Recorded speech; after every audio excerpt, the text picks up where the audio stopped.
Hey guys, so welcome back to my channel. My name is Stephanie and I am now a second time mama to this sweet little baby girl right here. And I just wanted to pop on and just share our little birth story with you guys somewhat quick. I have been taking just some time off from editing videos and trying to film anything just to spend time with her.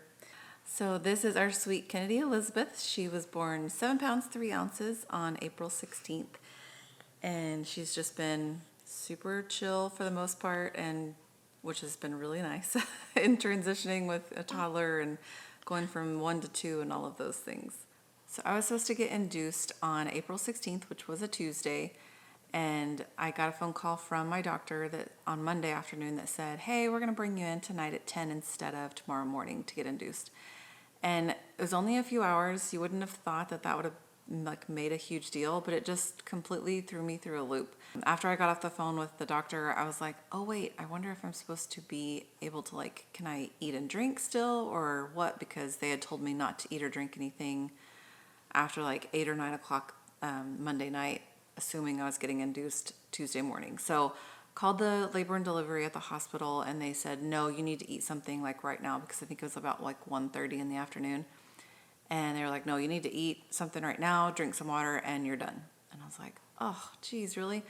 My mom and sister were going to come over with us that night. We were going to go and eat Mexican food. So my mom and sister got to go have Mexican food, and we ended up staying here and just kind of getting everything ready to go. Matthew wasn't going to notice any difference because we were going to be gone before he woke up the next day anyway, so it's no different for him. Called them around 9 and they said, yes, we're ready for you, go ahead and come. So got all checked in and everything. They ended up blowing both of the veins in my wrist because I hadn't drank enough water, and so that was not fun because it ended up having to go into the elbow on my right side, which was just really kind of uncomfortable because I'm right-handed. So then it's my dominant hand and I'm constantly trying to bend it, and I've got this needle in there. So it's just not fun. So around 11:30, they started me on the Cytotec, I believe is what it was. And that was just a little pill that they insert to just try and help soften up your cervix and all that. They pretty much left us alone though for the most of the night, which is really, really nice because we actually got to sleep probably a good 6-ish hours. And around 5:30 or so that morning, we were kind of waking up, and the nurse came in and checked me, and she was like, well, you're already 3 centimeters, so we're going to go ahead and start you on Pitocin. So we kicked that in and got that started. I started noticing some cramping, not anything too crazy, not anything that I couldn't handle at that point. Later that morning, though, it was starting to get a little more intense, but around 10:30, my doctor came back and she broke my water. And then the contractions started getting a lot more painful. At that point, she had asked me if I wanted to go ahead and get an epidural, and I was like, no, I'm good. And so my doctor was like, well, I just want to let you know there's 5 other ladies that are set to have C-sections today, so the anesthesiologist is going to be pretty busy. I was like, already knowing the contractions that I was having, I was like, nope, go ahead and slide my name right in on that list, and we'll just go ahead and get this done. Knowing that it was probably going to be a few hours anyways, it's like, yeah, I can handle it until then.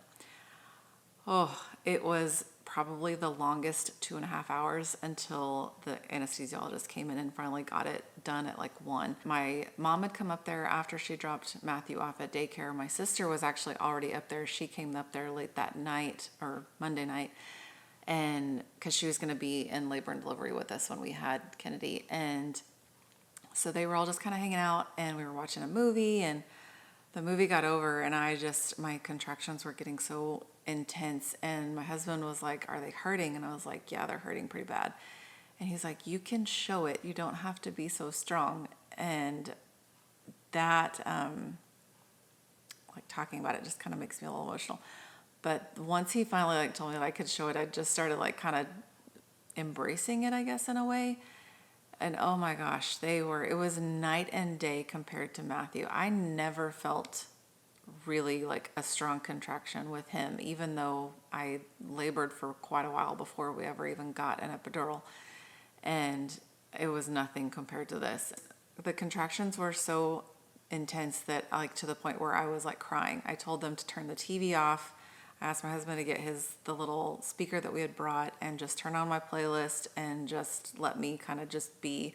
And thankfully they had all like brought stuff to keep themselves entertained. But Jason just sat beside me and let me hold his hand, and I just squeezed as hard as I could whenever I was having those really tough contractions. And he'd kind of tell me, you know, hey, it's coming down, or hey, it's about to come and start. And so that helped a lot. But man, 2.5 hours, I couldn't wait for that anesthesiologist to come in there. He came in around 1, did the epidural, and everything was fine. He told me that he was only going to give me like a 50 to 75% one at that time, because he had had 2 emergencies prior to me and he didn't want me to be a third, whatever that meant. And so I was like, okay, fine, just take some of this edge off and I'll be okay. Sometime after 2, they came back in because Kennedy was not handling everything very well. So she was in distress. She had somehow gotten down a little bit low and had turned herself a little bit. And so it was just kind of like, I guess she wasn't getting enough either air, oxygen, or fluid, or whatever she needed. At that point, it was just causing her to get into distress. So they put something in to put more fluid back in me, because I had, I guess, lost so much when they broke my water. And then they also put something inside that would help them measure like how strong and hard my contractions were. So once they did that, I think I had to sit up in the bed at that point, and they kept trying to get me to like keep my legs closed. And at that point, I'm like full blown in a, epidural. I'm like, I have no control over my legs at this point, and I'm just in pain from the contractions still, because I could still kind of feel everything. So we kind of went on with that for a little while. They did finally come back in. I think it was like after 3:30, and I'm pretty sure they laid me back down, thankfully, because sitting up was just not a very comfortable position to be in. And when they did, I started feeling like pressure or pain again, like what it felt like with the contractions on my right side. So I called the nurse back in there and I was like, I don't think this epidural is working. I think something's wrong because I'm starting to feel pain again. And she's like, she's like, do you have any urge to push? And I was like, no, it's just a pain. It's like a contraction feeling. So she's like, well, let me go ahead and check you and then we'll see. And so she checked me and she's like, no, you're totally out of 10 centimeters. You're ready to go. And I was like, what? So I let my doctor know, and they told me to go ahead and start doing some practice pushes. So we did about 2 rounds of practice pushes and then just waited for my doctor to get in there. And we pushed for 2 rounds and she was here. So in terms of like actual labor part and delivery, it was very simple, very easy. I had her around 4:15 that afternoon, so not too long in terms of like the labor and delivery part. And we did the first hour, just her and I, chest on my chest and stuff. And then Jason had her for a little bit. And then we kind of started getting me up and around and moving, and then got us up to our room. I think we were in our room by 6, maybe 6:30-ish. And my sister had gone and gotten us some food. So that was amazing because I just wanted something different than hospital food at that point after not eating for over 24 hours at that point. We just kind of got comfy and got situated in our room and starting to like breastfeed her. She latched on right away in the delivery room, which was amazing. I struggled a lot with Matthew. If you have not seen any of those like breastfeeding videos, I can link that playlist for you guys. But yeah, with Matthew, we had an uphill battle and she just latched on perfect right away, and that just made it so much easier. She was definitely like the whole cluster feeding, and she was wanting to eat at least every 2 hours, if not sooner, which was totally fine. It was just lots of practice in the hospital for us. We had an amazing lactational consultant that came into the room. I was not a fan when I had Matthew, but this time I had the same one that checked on me Tuesday and Wednesday before we left, and she was awesome. I really liked her. So that night we were prepared. We had the Halo swaddle, so we put her in that. And we found out that this little girl is not a fan of having her hands pinned down. She was just grunting and making all kinds of noises and wasn't a fan of sleeping in the little bassinet beside me. And so what I ended up doing is just kind of like putting her in between my feet, because I was not sleeping anyways. I was just up. So that kind of worked for a little while that night. In the middle of the night though, I kind of had woken up at one point and I my eye was like really gunky, and I was like, what in the world?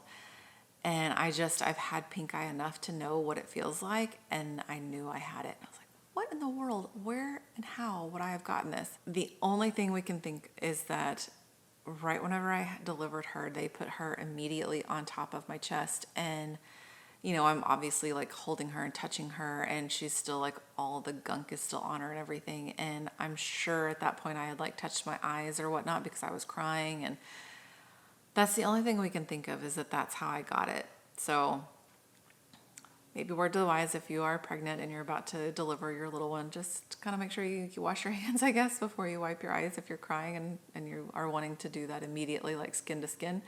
The next morning, because the nurse couldn't do anything, so I had to wait till my nurse practitioner came in that next day to check on me, and I was like, 1, can I get this thing out of my arm? 2, will you please call me in a prescription for some drops for pink eye? And I was glad that she did, because both eyes ended up giving it. So like later Wednesday, by the time we got home, I started noticing it in the other eye too. And so I was just like, oh geez. So I'm like, as contagious as pink eye is, and now I've got this newborn that I'm like constantly touching on and stuff. So it's just trying to be very, very mindful of how often I'm touching my face, and just trying not to anyways. But they had come in that morning and asked if I was wanting to go home that day. And my husband immediately said yes. I was like, I don't know, are we sure? And feeling a little more confident, but still just, you're bringing home this baby that you've just had, and you're like, am I sure I know what to do? And all that. So we were just waiting for the 4:00 afternoon time of her like tests and stuff that needed to be done to make sure that she was okay.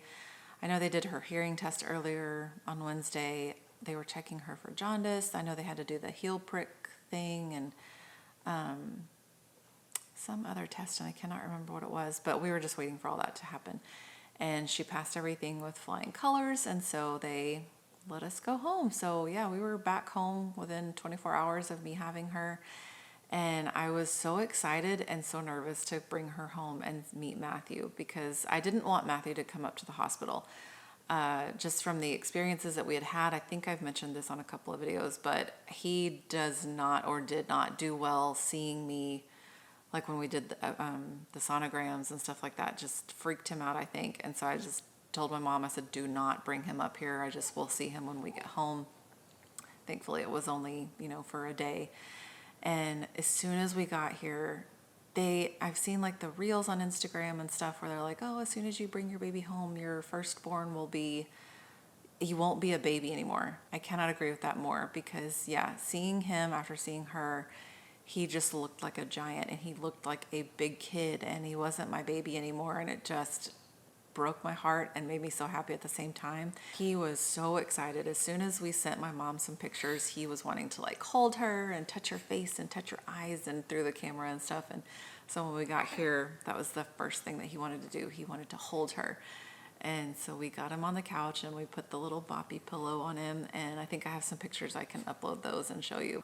I was nervous with how he was going to handle, a baby coming in, because not that he was a super big like mama's boy, but I mean, he was definitely like, I would say a little closer to me. So I was just a little nervous of how he was going to handle seeing me like with a baby again and all that. And so he like, it was just not a big deal to him. I was so thankful for Jason, because he just took over all of the morning duties with Matthew, like getting him up and getting breakfast and taking him to daycare. And that was just a relief, because I couldn't imagine like having to figure that out so soon, so quick.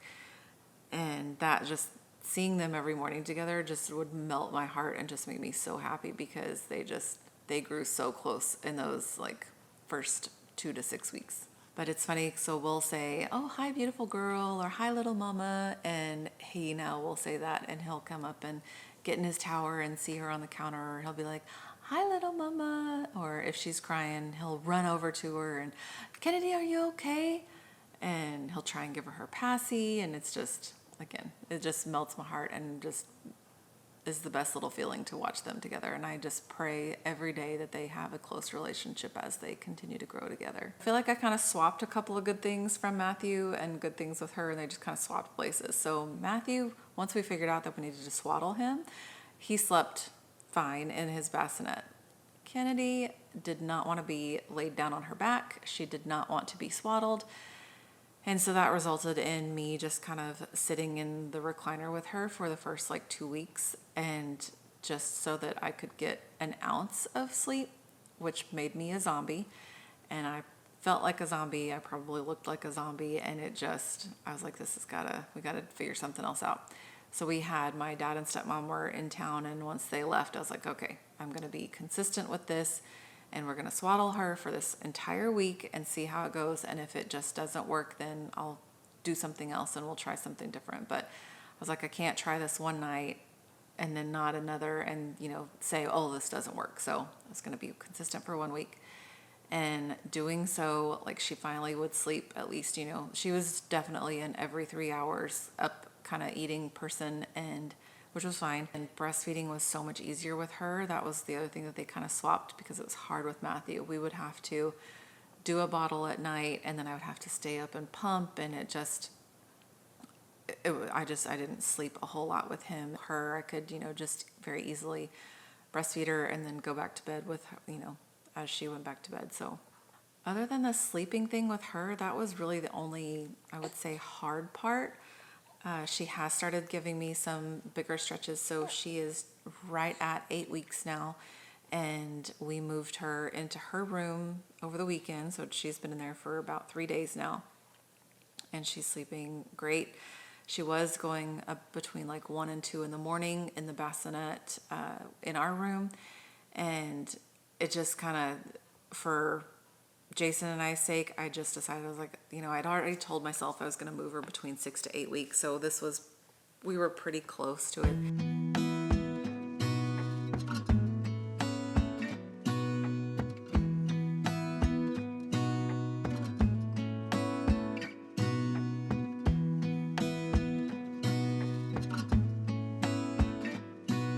That is it for this video, though. I just wanted to share our story with you and let you know that we are here and we are bonding and getting to know you. I am still praying for you guys every single week, so if you have any prayer requests, drop those below. Other than that, I will talk to you guys later. Take care and God bless.